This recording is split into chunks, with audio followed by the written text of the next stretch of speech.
9 அத்தியாயம் சித்த நிரோதம். ஏற்கனவே கூறியபடி அன்னமய கோசத்தை ஹிதமான ஆகாரம், ஆசனம் முதலியவையாலும், பிராணமய கோசத்தை பிராணாயாம அபியாசங்களாலும் வசப்படுத்திக் கொள்ள வேண்டும். மனோமய கோசம் வசப்படுவதற்கு சித்த விருத்திகளை இடைவிடாமல் கட்டுப்படுத்தி செலுத்தி வர வேண்டும். இவ்விஷயத்தில் நீல் பிராட்டியார் கொடுத்திருக்கின்ற ஒரு கைலாஸ் முறை ஆசிரியரது உபதேசம் கவனிக்கத்தக்கது. அப்பிராட்டியார் அவ்வாசிரியருடன் கலந்து பேசும்பொழுது, பேய் முதலான கீழ் உலக பூதங்களை கூப்பிட்டு ஆட்டும்பொழுது திடீரிலக உண்டாகும் மரணங்களைப் பற்றி பிரஸ்தாவம் வந்தது. இவ்வாசிரியர் மூடபக்திக்கு உட்பட்டவர் இல்லை.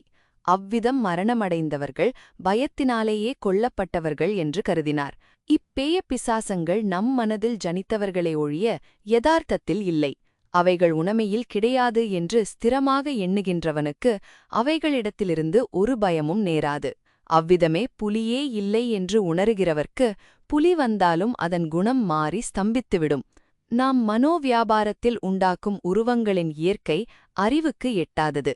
இச்சித்த உருவங்கள் எவ்விதமாகின்றன?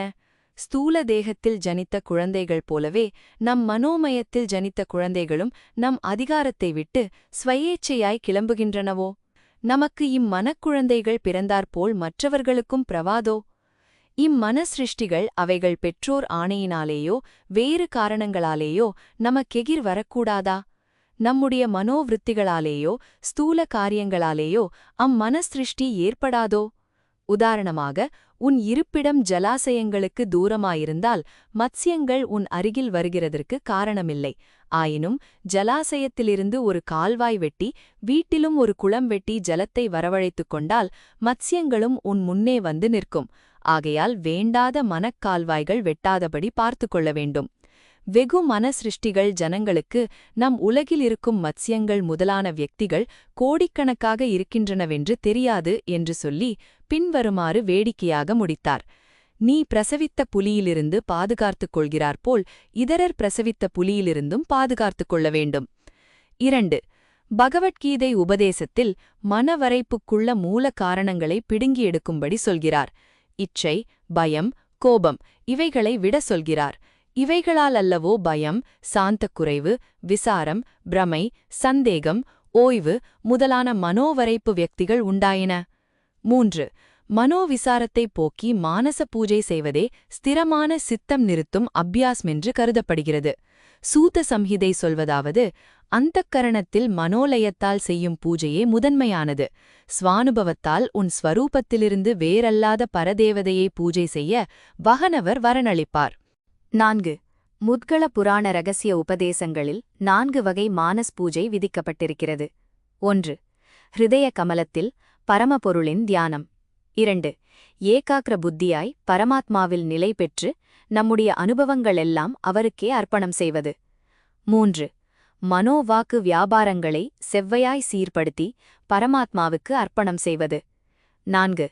யோக கிரமத்தால், அதாவது யம நியம ஆசன பிராணாயாமாதிகளால் சமாதியில் லயப்படுகிறது. இந்த ரகசிய உபதேசங்கள் யான் பிரசுரித்திருக்கிற முத்கள புராண ஸ்தோத்திரங்கள் என்ற நூலிலிருந்து அனுபந்தத்தில் எடுத்து எழுதியிருக்கிறேன். 5. தமிழில் சித்தர் நூலில் கொடுத்திருக்கும் பின்வரும் உபதேசம் கீதைக்கு ஒத்தே இருக்கிறது. இப்போது மானச பூஜையை சொல்லுகிறேன். முகம் கை கால் கழுவி விபூதியை பூசிக்கொண்டு மனதை புத்தியில் சேர்த்து அசைவற்று உட்கார்ந்து கிழுப்தமாக சுவாசத்தை ரேசக பூரகம் செய்து கும்பகத்தில் தியானத்தில் இருக்க.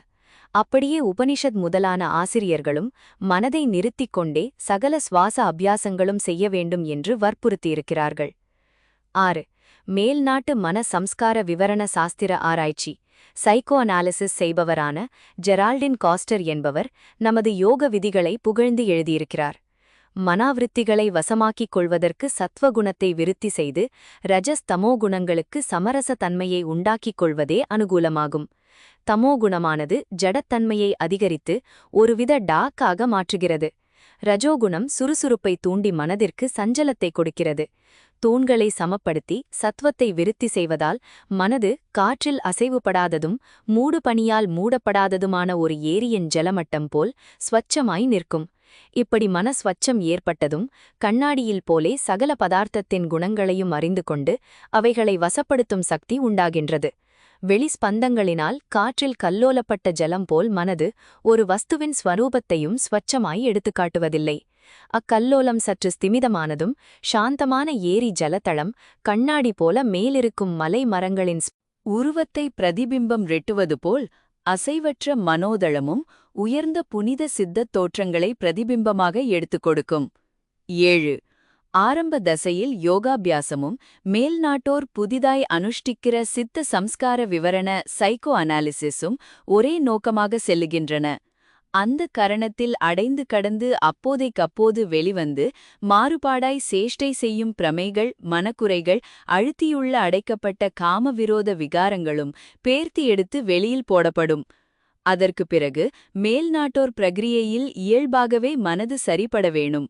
யோக மார்க்கத்திலோ மேல் சிகிச்சை படிப்படியாக ஏற்பட்டு கீழ் அஸ்திவாரத்துக்கு தக்கபடி அவைகளுடைய தீங்கு விளைக்கும் அம்சங்களை நீக்கி சுத்த அம்சங்களின் மேல் சிறந்த ஏகாக்கிர சித்தம், பக்தி யோகம் முதலியவைகளை உண்டாக்கி சாதகனை உத்தாரணம் செய்கிறது.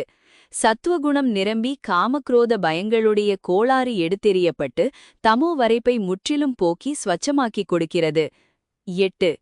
இந்த மேல்நாட்டு சிகிச்சை முதலில் கண்டுபிடித்தவர் ஃப்ராய்ட் என்னும் நிபுணர். பின் வயதில் வரும் மனக்கோளாறுக்கெல்லாம் பாலபருவத்தில் கோணலாக உள்ளழுத்தப்பட்ட ஆசைப்படக்கூடாதவர் மேல் ஆசை முதலான சம்ஸ்காரங்கள் என்று சித்தாந்தம் செய்து அதற்கு ஏற்றபடி சிகிச்சை மார்க்கம் சொல்லியிருக்கிறார். நம்முடைய சாஸ்திரங்கள் அப்படி சிறு குழந்தைகளுக்கு மன சம்ஸ்காரம் ஏற்படலாம் என்ற பாவத்தில் அவைகளுக்கு ஒளிமறைவில்லாமல் மந்திரபூர்வமான பரிகாரங்களை விதிக்கின்றன.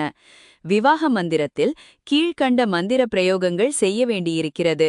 வரன் வதுவை பார்த்து சொல்ல வேண்டிய மந்திரம்: சிசு பர்வத்தில் சந்திர தேவதை உன்னை கணவனாக நேசித்தார், பிற்பாடு அக்னி நேசித்தார், பிறகு கந்தர்வன் நேசித்தார். நான் மனித ரூபமாய் உனக்கு 4வது கணவனாக இருக்கிறேன். அக்னி உன்னை எனக்கு தனம் பிரஜைகளுடன் கொடுத்து வரன் வதுவை சேர்த்துவிட்டார். பிறகு கொண்டு ஹோமம் செய்ய வேணும். முதல் கணவனாக பெண்ணை அறிந்த சந்திர தேவதைக்கு ஸ்வாஹா, 2வது அப்படி அறிந்த அக்னி தேவதைக்கு ஸ்வாஹா, 3வது அப்படி அறிந்த கந்தர்வனுக்கு ஸ்வாஹா.